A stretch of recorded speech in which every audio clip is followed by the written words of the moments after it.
In this video I'm going to discuss how you can make money through drone filming, and in a lot of cases, a lot of people that I know, they're surpassing the average salary in the UK by selling drone stock footage online.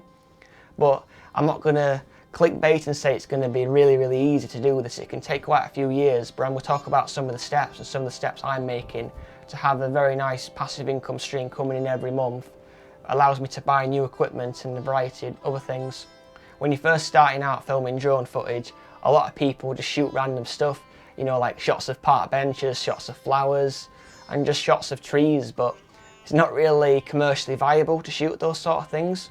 So what I would recommend is, after every shoot that you go on, once your shoot is over, if you can get some shots of some of the key areas within that city or location, such as the key buildings, parks, and anything that in particular that's really nice, it can have a lot of uses. For example, you can sell those on Blackbox. Blackbox is a service that allows you to distribute your stock footage to 4 or even more stock sites at once, so it saves you a credible amount of time. By putting your footage on a lot of different sites at the same time, it will give you more possibilities for selling your footage. Once you've got those figures, you can have a really nice passive income stream coming in, and then you can be less reliant on taking contracted jobs. I don't see a lot of people talking about this tactic, but it's really effective for getting drone work. A lot of the time when you cold email in a company, you're not actually offering them anything in return. You're just talking about yourself and what you can do. And let's be honest, a lot of people are really busy and they're just not bothered for the most part. If you email a marketing agency, or even better, a PR company, because a lot of the time PR companies don't have in-house people for doing the video, and you present them some shots of their city and town from a drone, in particular take really high quality still shots in RAW. When you get in contact with these PR and marketing companies, find the person's name who has the influence in that company, and definitely put their first name when you start the email. I get so many messages from people that are just like, "Hi," and like a massive paragraph, and I'm just like, you don't even know who I am. But actually, by doing that, it shows that you've researched the company a little bit, and if you explain to them that you're happy for them to use the photo in exchange for you to be credited, you're actually helping them, and they'll think this person might be quite useful in the future. And if your photos are really good, they'll get passed around, and that can definitely help you in terms of your business. Because if you take photos of your town and city, you've got to think, who is that relevant to? It's relevant to real estate, marketing companies, weddings, events. It's relevant to a variety of different people. And people are going to stop and look if it's a really nice photo of their town and city, and they're going to appreciate that, but they're not going to appreciate a random shot of some trees. Making money selling drone stock footage is completely legal, even if you don't have a commercial certification such as the A2 or the GVC.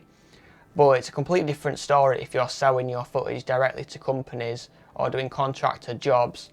So actually this is something that anyone can start at any level really. So I would definitely just get started, even if you're a student or just someone getting started in video. Get started in selling drone stock footage online, because once you get some sales coming in, it's a massive kick and boost, and it just gives you more confidence to keep shooting more.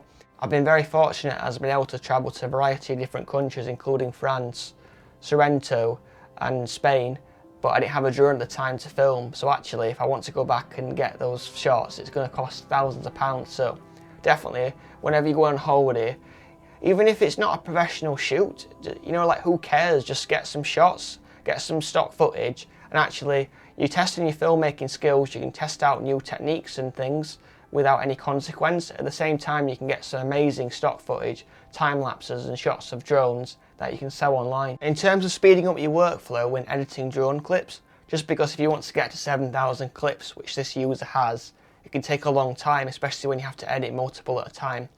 I would recommend to underexpose your clips to protect the highlights, just because in DaVinci Resolve you have really nice noise removal tools, and you can always push up the shadows to get that information back, but you can't get the information back from your highlights. And doing sky replacements can be quite a time consuming thing. It doesn't take that long, but if you're doing it for say a batch of 50 clips and you're going to have to replace the skies on half of them, which I've had to do in the past, it can take quite a lot of time because you've got to motion track those clips. So I'd recommend going on a nice clear day where it's not too cloudy, but if you don't have the choice, you can always do a sky replacement, but definitely underexpose your clips to protect the highlights.